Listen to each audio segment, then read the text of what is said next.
Tempo na maging mapanuri sa bawat online gaming activity na sasalihan sapagkat bumarami ang mga reklamo hinggil sa illegal na gaming site na hindi nagbabayad ng panalo. Para sa karagdagang informasyon, bisitahin ang www.pagcor.page/pagcorguarantee. Oras hatid sa inyo ng Grand 88 Gaming Corporation. Summer init? Chill lang. May pang-refresh si Clean Fuel to beat the summer heat. Summarize and drive the more promo. Win up to 20,000 worth of fuel. 6,000 VIP points na pwedeng gamitin sa Rewards app for food vouchers. At 5 customized Barricada jerseys para mas sulit at komportableng biyahe kasama ang buong tropa at pamilya. How to join? Simple lang. Mag-download ng Clean Fuel Rewards app at mag-purchase ng fuel worth 1,000 pesos kung ikaw ay naka 4 wheels para makakuha ng 1 raffle entry. At 200 pesos fuel purchase naman kung ikaw ay naka 2 wheels for 1 raffle entry. Ano pang hinihintay mo? Sulitin ang summer road trip with Clean Fuel. Mas maraming fuel, mas maraming points at rewards. May chance ka pang manalo sa Clean Fuel. Quality fuel for less. Per DTI Trade Fair Permit Number FTED-216775, Series of 2025. Gary Boy nakikinig sa Target on Air. Target on Air. Nako, kahapon pa namin sinisikap nakausap mga kaibigan. Si Congressman Marcy Teodoro, magamat sa oras ito, kumbaga nasa meeting, si Congressman Marcy. At mukhang kinastigo mga kaibigan, kumbaga pumalag itong si outgoing Senador Coco Pimentel. Doon sa naging desisyon mga kaibigan ng Commission on Election of COMELEC, doon sa pagbaligtad, doon sa naunang desisyon mga kaibigan na disqualified itong si Marcy Teodoro bilang congressional candidate para doon sa District 1 ng lungsod ng Marikina. Nung una kasi nagkaroon ng kalituhan At nung huling makausap namin si Mayor Marcy at mukhang pinagkakaisaan daw yung mama At di ba nagkaroon pa nga ng rally dyan sa Marikina dyan sa lumabas dyan sa unang desisyon dyan sa COMELEC na kinu-question kung kulang yung kanyang residential o yung paglipat dun sa District 1. Ngayon, pumalag itong si outgoing. Kumbaga, tapos na ito Ang pinag-uusapan dito, Karex, nanalo na si Congressman Marcy Teodoro. Para lang sa kaalaman nyo dito sa Marikina at napakalaki ng suporta na ibinibigay mga kaibigan kay Marcy.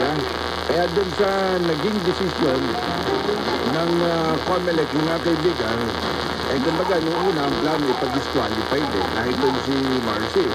Pero ang paliwanag dyan ni Senador Coco Pimentel mga kaibigan, sabi ng mama, teka, malinaw dun sa nakasaad dun sa Article 6 ng Section 6 mga kaibigan, dun sa Constitution na ang isang congressional candidate dapat residente ng distrito ng isang taon bago ang eleksyon. Kumbaga yung naging grounded, yung dun siya binutasan itong si Marcy Teodoro. At yun po yung ginawang biometro para i-file dun sa COMELEC. Nung una, lumusot. Itong pangalawang naging desisyon, mga kaibigan, kumbaga pumabor dito kay Marcy. Pero napakalayo nung anong bilang dun sa boto kumbaga, kung yun ang magiging biometro, lamang pa rin itong si Marcy, Congressman Marcy. Dahil diba dun sa naging unang disqualified na itong si Teodoro ng COMELEC. Yung sinasabing dun sa material, dun sa misrepresentation, diba? Dun sa kanyang voters registration, mga kaibigan, matapos na madiskubre na meron po kasi siyang idiniklara dun sa kanyang address dun sa District 1. Kumbaga, batay dun sa official po na record, dun sa kanyang driver license at dun sa kanyang isinuliti. Ito po yung nakalista bilang residente naman dun sa District 2. halos ganun po nangyari. Kaya, kumbagay, binalikan po ngayon ni outgoing Senador Coco Pimentel. Itong COMELEC mga kaibigan na sinasabi dahil mabagal yung paghawak ng kaso. Di ba dahil, hindi ko nagkakamali, halos inabot ng mahigit na 196 days bago po nag-issue dun sa final na decision.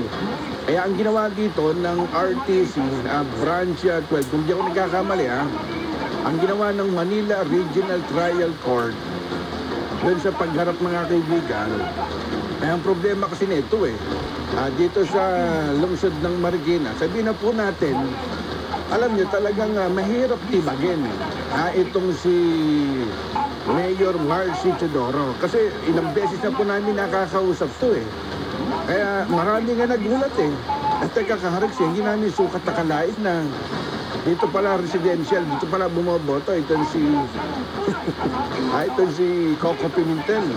Di ba taga Cagayan de Oro yan? O dyan sa Mindanao. Kaya kung may pagkakataon tayo, subukan yung habulin at makausap natin mga kaibigan itong si Mayor o si Congressman Marcy Teodoro at saka si Mayor-elect Rhea Inares dyan sa Binangonan, Rizal. Abay, nakasubaybay sa atin dyan sa Talim Island, dyan sa Barangay Pantok, Binangonan, Rizal.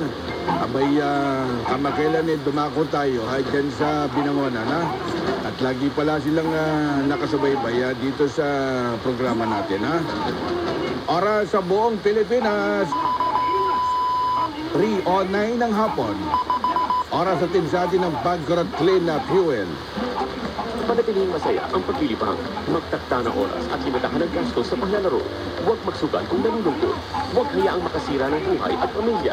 Para sa impormasyon ukol sa responsible gaming, tumawag lamang sa hotline number 02-8404-0171 o bisitahin ang www.casinofilipino.ph. Isang mensahe mula sa PAGCOR. Gambling is for 21 years old and above only. Keep it fun. Game responsibly. Oras hatid sa inyo ng Grand 88 Gaming Corporation. Summer init? Chill lang. May pang-refresh si Clean Fuel to beat the summer heat. Ang Summarize and Drive More promo. Win up to 20,000 worth of fuel. 6,000 VIP points na pwedeng gamitin sa Rewards app for food vouchers. At 5 customized Barcada jerseys para mas sulit at komportableng biyahe kasama ang buong tropa at pamilya. How to join? Simple lang. Mag-download ng Clean Fuel Rewards app at mag-purchase ng fuel worth 1,000 pesos kung ikaw ay naka 4 wheels para makakuha ng 1 raffle entry. At 200 pesos fuel purchase naman kung ikaw ay naka 2 wheels